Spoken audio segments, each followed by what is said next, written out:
পশ্চিমাদের আতঙ্ক S-400 কতটা শক্তিশালী?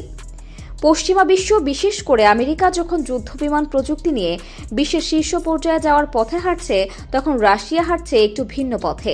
রাশিয়ান S-400 মিসাইল রাশিয়ার প্রতিরক্ষা ব্যবস্থাকে নিয়ে গেছে এক অন্য উচ্চতায়। কতটা শক্তিশালী মার্কিনীদের ঘুম হারাম করে দেয়া এই ক্ষেপণাস্ত্র? রাশিয়ান এই প্রতিরক্ষা ব্যবস্থার অফিসিয়াল নাম S-400 ট্রায়াম্ফ।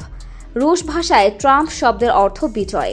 এর রাডার সিস্টেমে খুবই উচ্চমানের রাডার ব্যবহৃত হয়, যা 600 কিলোমিটার এলাকার ভিতর এবং একই সময়ে 300টি যে কোনো ধরনের আকাশযান শনাক্ত করতে সক্ষম। আর এক একটি লঞ্চারে হাই রেঞ্জ থেকে লো রেঞ্জের 4 থেকে 5টি মিসাইল থাকতে পারে, যা সুরক্ষা দিতে সক্ষম 400 কিলোমিটার দূরে থাকা শত্রু মিসাইল কিংবা যুদ্ধ বিমান থেকে। একই সাথে 40 কিলোমিটারের মধ্যে থাকা ছোট খাটো মিলিটারি ড্রোন ধ্বংস করতেও সক্ষম। S-400 এর এক একটি ইউনিট বা ব্যাটারি মডেল ভেদে 64 থেকে 384টি মিসাইল বহন ও পরিচালনা করতে সক্ষম। তবে মজার বিষয় হচ্ছে, এতগুলো মিসাইল পরিচালনার জন্য কেবল 3 জন মানুষই যথেষ্ট। গড়ে $5 বিলিয়ন দিয়ে কোনো দেশ S-400 ক্রয়ের পর সেই দেশের অন্যতম সংবেদনশীল স্থাপনায় পরিণত হয় এটি। ফলে যে কোনো শত্রু দেশ যুদ্ধের শুরুতেই চাইবে S-400 ধ্বংস করতে।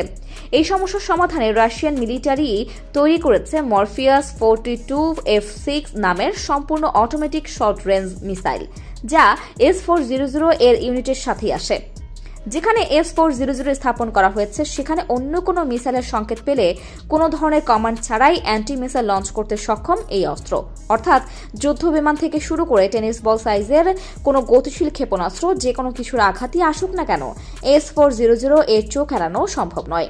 এই রাডার এতটাই উচ্চ ফ্রিকোয়েন্সি নির্গত করে যা আমেরিকান স্টেলথ বিমানও শোষণ করতে পারে না, যার ফলে আমেরিকা থেকে শুরু করে বিশ্বের সব পরাশক্তির আতঙ্কে পরিণত হচ্ছে রুশ S-400।